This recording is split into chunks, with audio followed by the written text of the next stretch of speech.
vou abrir com uma pergunta minha que eu acho que vai poder responder a várias das perguntas que estavam sendo enviadas aqui. Queria que o doutor Adhemar falasse um pouco sobre a questão dos relatos dos pacientes, né? Quer dizer, toda essa esperança que está sendo colocada agora na fosfetanolamina surge principalmente dos relatos de pessoas que dizem que tomaram a pílula e melhoraram, até se curaram do câncer, né?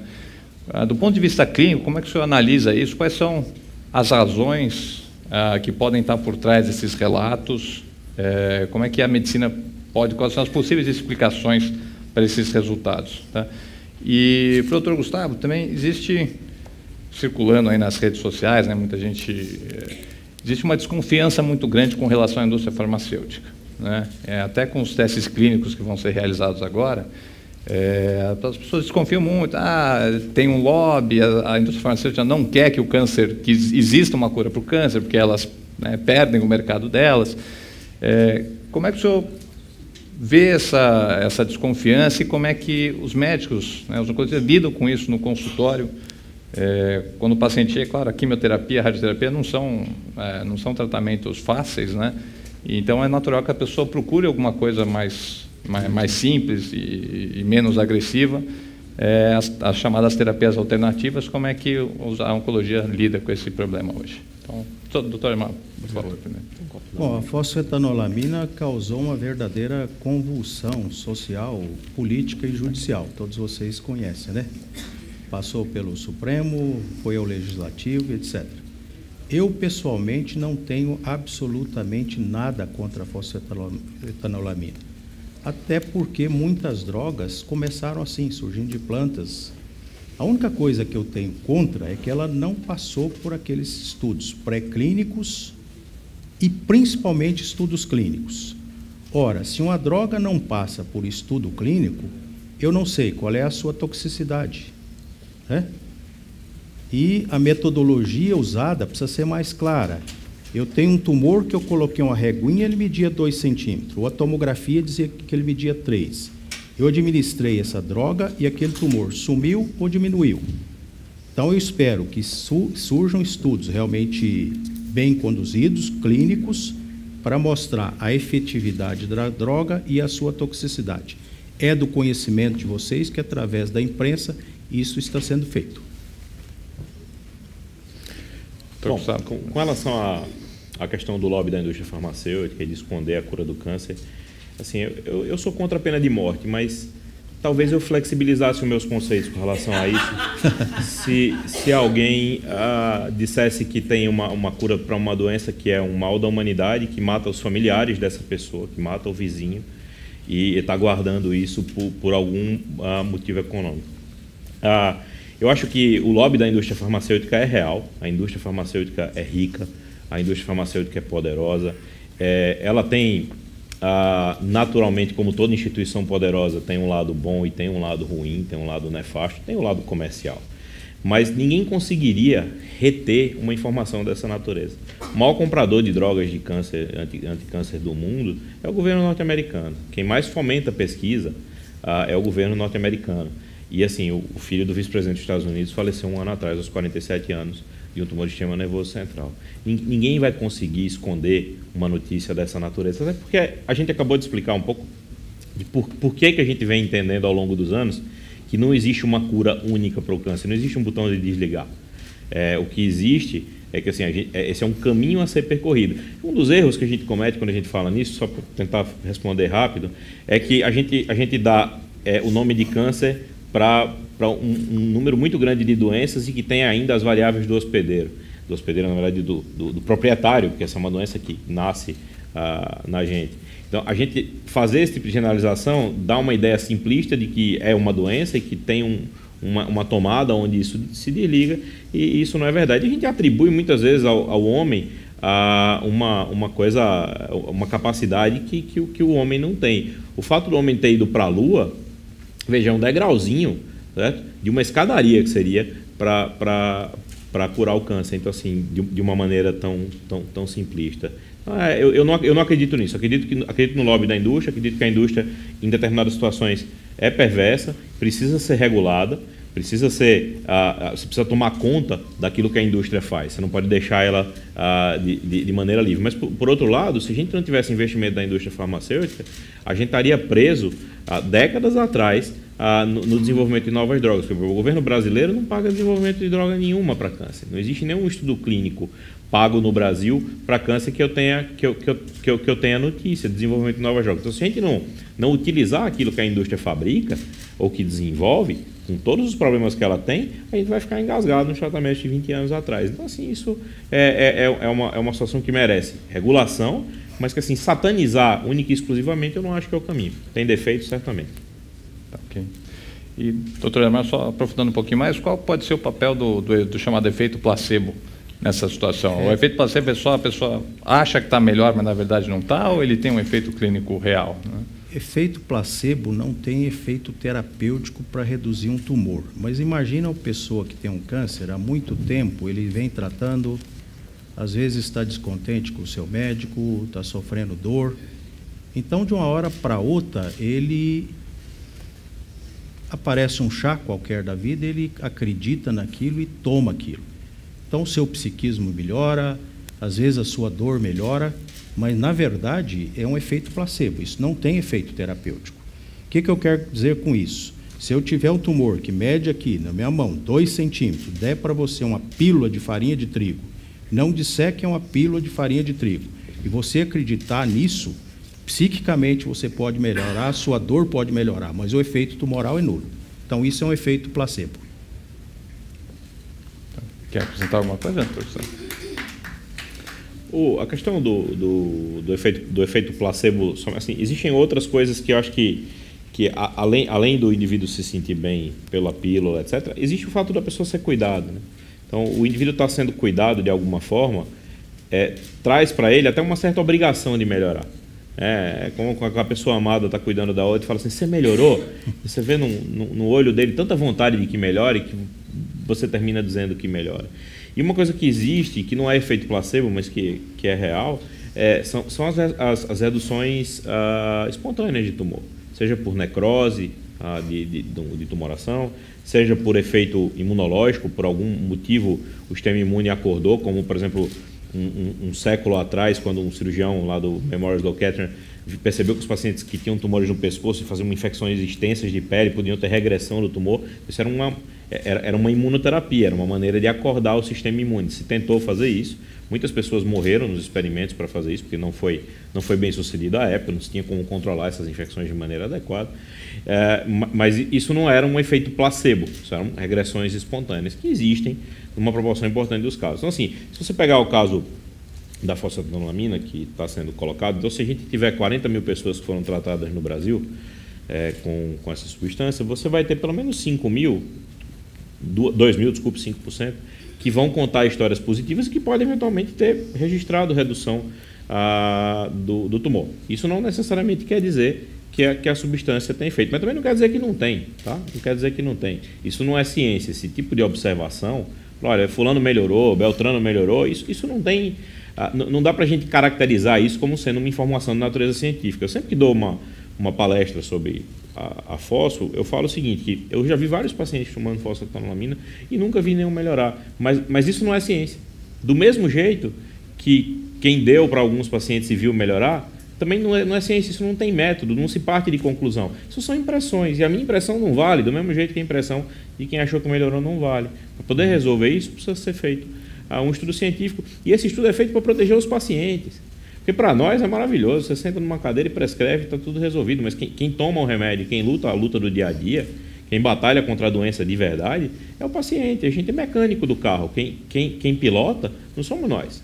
Então é muito confortável para nós dizer, olha, toma isso, vai resolver, toma isso, vai ficar bom.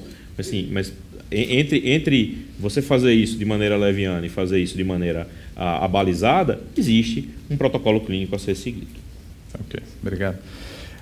Doutor Ademar, como é que no hospital se lida com os casos, a pergunta aqui da plateia, quando não existe uma perspectiva de cura, né? Como é que os clínicos lidam com isso e que tipo de perspectiva você pode dar para um paciente numa situação como essa? Quando se esgota a possibilidade de um paciente em termos de tratamento, tumor sólido, por exemplo, que ele já fez cirurgia, fez radioterapia, já fez quimioterapia, já usou mão de tudo que existe. Ou ele passa para um estudo experimental, por exemplo, a fosfetanolamina vai passar por esse estudo em pacientes onde não tem mais nada o que fazer. Ou então ele vai para cuidados paliativos, né? Isso é muito importante. Quando um paciente não tem mais cura, ele tem que aliviar a sua dor, ele tem que receber cuidados no que tange a sua nutrição, a sua higiene e até cuidados de natureza espiritual, caso ele queira. Então é isso que esses grandes hospitais de oncologia fazem, cuidados paliativos. Okay. E, doutor Gustavo, perguntas aqui sobre vacinas contra o câncer, a medicina personalizada e vou botar a imunoterapia também, que está mencionada aqui em algumas perguntas. São coisas, promessas que surgiram aí nos últimos anos. Quais as perspectivas dessas promessas se tornarem tratamentos de fato?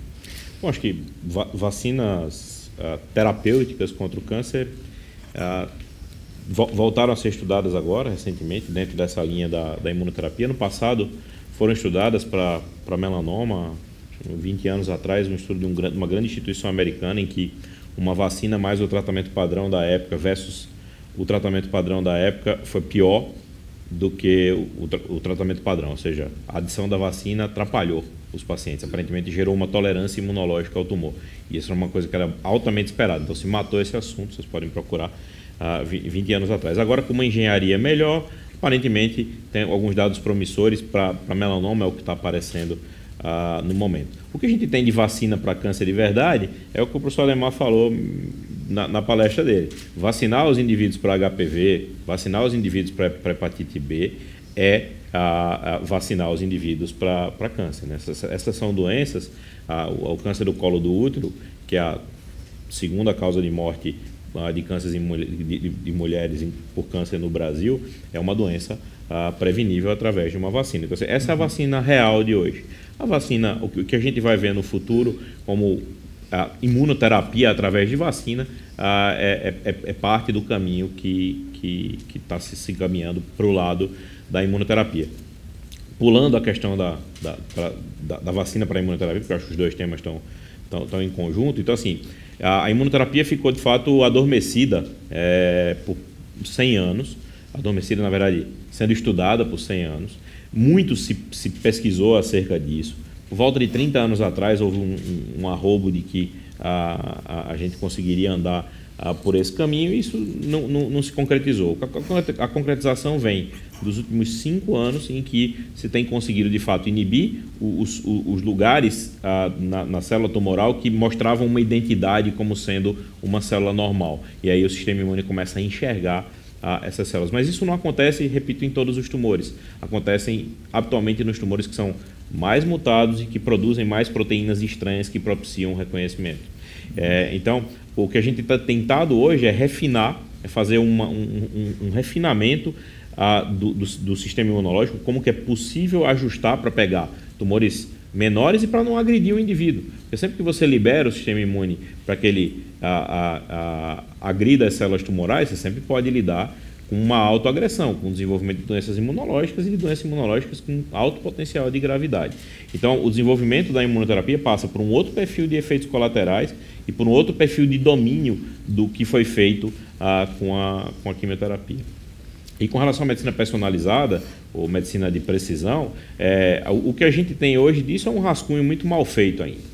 Então, a gente tem proporções de mutações por doenças, ou mesmo painéis com 400 genes que você consegue fazer nos Estados Unidos ou na Europa para pacientes oncológicos e tentar tratar esse indivíduo baseado numa mutação que você acha que seja preponderante com um remédio.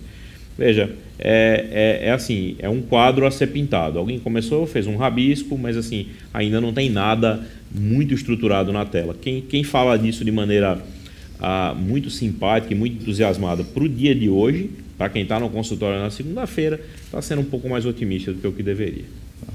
Então, não há nenhum tratamento revolucionário que está aí para sair do forno, assim, nos próximos anos dá para esperar alguma coisa? Veja bem, eu queria contar uma historinha. Quando eu comecei no hospital, o BCG é uma vacina antituberculose. Era usada para tratar vários tipos de câncer, inclusive melanoma. Depois passou o tempo, isso não valeu nada, foi abandonado, né? E agora volta a imunoterapia com toda a força. Tem um trabalho do Dr. Steven Rosenberg. Quando nós temos um tumor, os linfócitos, que a nossa célula de defesa está lá brigando contra esse tumor. E o que eles estão fazendo, e já com resultados interessantes? Esse soldado, o brigador, está lá, mas ele não tem bala.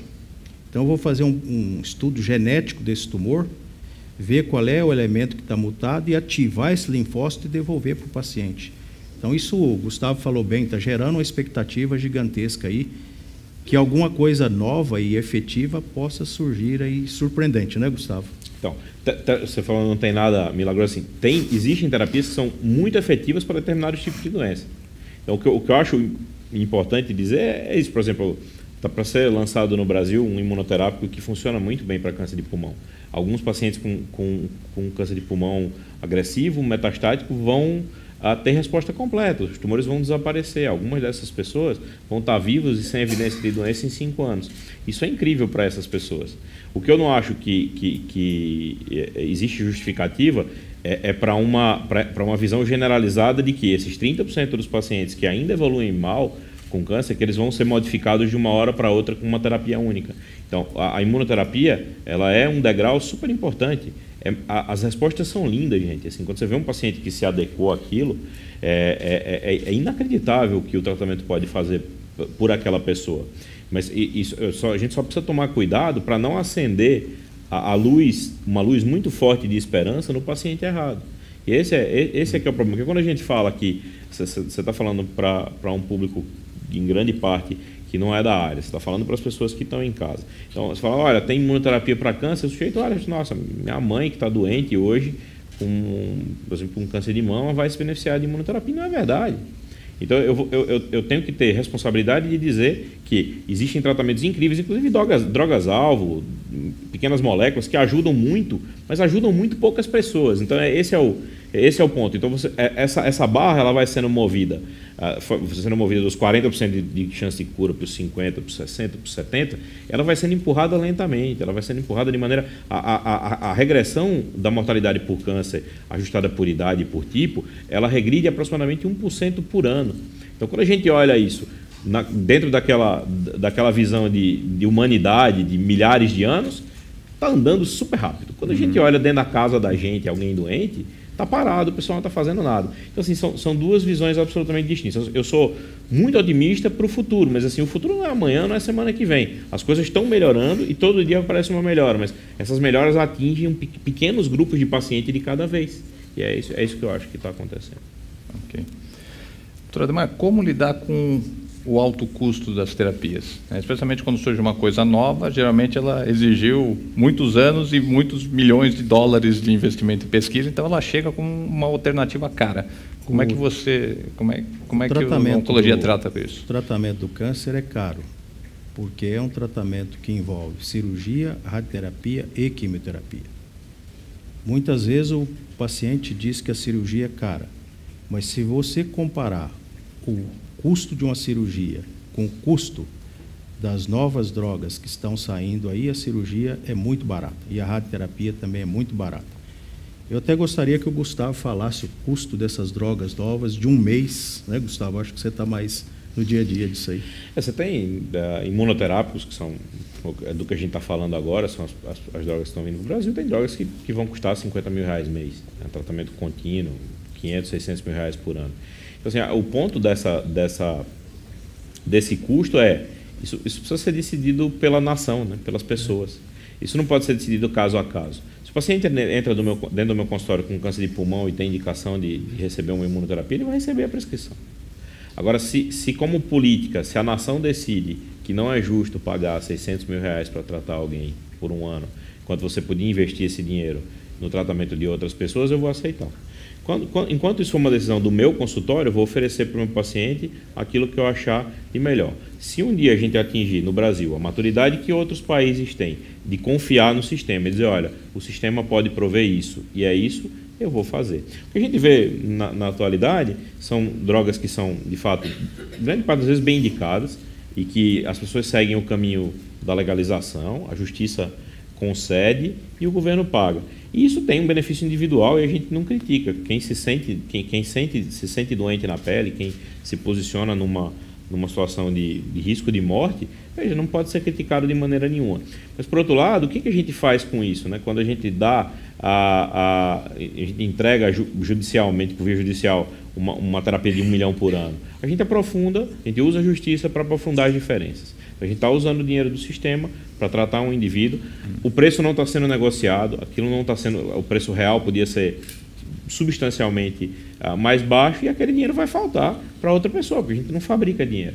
Então, o recurso não é fabricado. Então, assim, a gente vive no Brasil hoje uma grande dificuldade nesse sentido. Quem pode mais, quem tem mais acesso à justiça, corre atrás, não estou criticando de forma nenhuma, e quem não tem acesso a tratamento, padece sem ter sequer a informação. Então, é um ponto, de fato, para a gente discutir como sociedade, amadurecer em sociedade e dizer, olha, quanto que a gente vai pagar por tratamento? Quanto que a gente vai pagar por ano de vida útil da nossa população? Esses valores eles precisam ser discutidos, ser trabalhados, porque não há recurso no sistema para dar tudo a todo mundo. Eu não trabalho no sistema público, eu não tenho nada a ver com o SUS, e assim, mas a gente entende que se a nação for olhar para todas as pessoas e prover tudo que existe em saúde, a gente não consegue. Os Estados Unidos gastam 18% do PIB em saúde. O PIB americano é mais de 5 vezes maior do que o brasileiro. Certo? Então, assim, e para 300 milhões de pessoas. Se a gente fizer uma proporção, se a gente gastar tudo que se produz no país em saúde, a gente não consegue ter o investimento que os americanos têm. E eles reclamam que falta.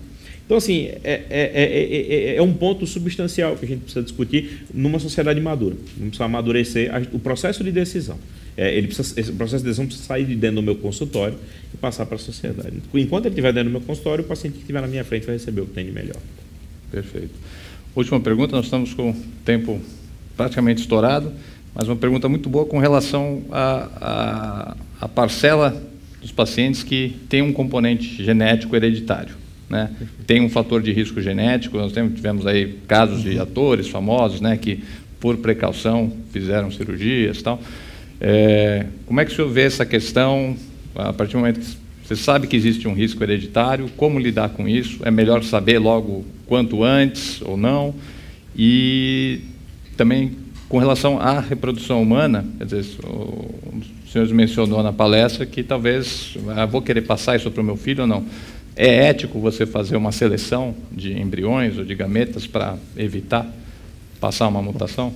Contar uma pequena história do Napoleão Bonaparte. Em 1939, um epidemiologista disse: Napoleão Bonaparte, a família dele tem câncer hereditário. Por que é assim? Napoleão morreu cedo de câncer gástrico, o pai teve, o avô paterno teve, 4 irmãs tiveram e um irmão teve. Então, isso é o pedigree clássico de um câncer hereditário. Várias pessoas na mesma família tendo câncer e jovens. Isso ficou guardado em 1939. Há cerca de 10 anos, o Laboratório de Biologia Molecular, estudando esses câncer gástrico hereditário, verificou que tem uma mutação num gene, chamado gene da ecaderina. Tem uma mutação. Então, se eu fizer um heredograma de uma família dessa, que teve tipo Napoleão, colher biópsia de uma mucosa da camada interna do estômago, normal, e o laboratório me disser que tem essa mutação, eu tenho 2 alternativas: tirar o estômago dessa pessoa antes que ela tenha câncer ou fazer uma observação rigorosa. O exemplo mais recente é o da Angelina Jolie, que todos os senhores conhecem, não vamos discutir isso. Mas como lidar? Isso é um problema extremamente complexo. Hoje eu posso fazer, vamos imaginar, metade daquela família tem chance de ter câncer hereditário. Eu posso saber se essa criança recebeu um defeito hereditário? Posso. Faço um teste genético. Esse teste genético pode ser positivo ou negativo. Às vezes ele é inconclusivo, mas vamos raciocinar com positivo ou negativo. Se esse teste genético é positivo, aquela criança vai desenvolver câncer na dependência da penetração do gene, maior ou menor, mas quase 50% vai ter câncer. Eu devo falar isso a essa criança? Primeira pergunta. Como regra geral, até nem é muito ético fazer teste genético nas crianças, antes do poder pátrio estar definido, porque ela pode ser discriminada na escola, no trabalho, né? Mas isso é uma discussão de um congresso inteiro. Eu, por exemplo, sou a favor de falar claramente para os pais e de uma maneira adequada à criança, mas isso não é o que a ética preconiza, e nem o direito. Porque você vai ficar esperando 18 anos com a ansiedade dos pais, e aquela criança, às vezes, desconfiada, mas então é uma questão em aberto, comunicar ou não a criança, né? Isso é em aberto. Agora, quanto à procriação, a pergunta que sempre me faz, eu tenho 20 anos, sou de uma família de câncer hereditário, vou me casar. Doutor, o que o senhor me fala? Olha, o risco do senhor ter câncer, dependendo do tipo, é de 50%. O que o senhor me aconselha? Primeiro, faça um teste genético, porque se o teste genético for negativo, você está eliminado. Mas, doutor, eu não quero fazer esse teste genético, não. E muitos procriam, com o próprio sabendo disso. Teria alguma maneira de você saber em vida intrauterina, no embrião? Colhe uma célula do embrião, leva para o laboratório, ele vai dizer se aquelas células embrionárias estão mutadas ou não. Se não está, ótimo. Se está, vamos fazer aborto? Aí chega uma discussão gigantesca das religiões, né? Então, é isso que nós temos. Tem teste genético aí para selecionar quem recebeu o defeito genético, qual é a chance de ser tumor, e fazer um aconselhamento genético, procurar um oncogeneticista para discutir em profundidade isso aí com ele. Não tem resposta simples. Não tem não. É discussão por um dia inteiro, né? Bem rapidamente para a gente encerrar, por favor. Só com relação ao mesmo tema, a maior parte das vezes você tem, de acordo com o padrão de doença na família, você tem uma mediana de idade de diagnóstico. Se a mediana for muito precoce, se tiver gente com diagnóstico de 12 anos, 11 anos, você precisa testar a criança, não vai ter jeito. Tem algumas síndromes em que isso se passa. A maior parte das vezes, como o caso da Angelina Jolie, a idade é uma idade um pouquinho superior a 30 anos, então você não precisa testar a criança. Essa senhora, a dona Angelina, ela foi submetida aí a muita agressão gratuita, pessoal. Sim, de muito mau gosto. Essa moça não viu, a família dela nunca viu duas gerações, então sempre a avó morreu com 40 anos de idade, a mãe com 35, a tia morreu com... Então, o que ela fez é absolutamente injustificável. A chance dela ter um câncer de mama era acima de 90%, câncer de ovário acima de 50%. Não tem acordo, não tem negócio. Quem que fica tranquilo com uma possibilidade de ter uma doença mortal a 90%, com 90% de chance? Isso não tem discussão, não é agressivo, não é brutal, não é nada. Brutal é a doença. Tá, ok. Dr. Gustavo, Dr. Amar, muito obrigado pela presença de vocês, obrigado pela presença de todos. Próximo Hospitox é sempre a última quarta-feira do mês e mês que vem nós vamos abordar o tema da violência contra a mulher. Então, espero todos de volta aqui dentro de 30 dias. Obrigado.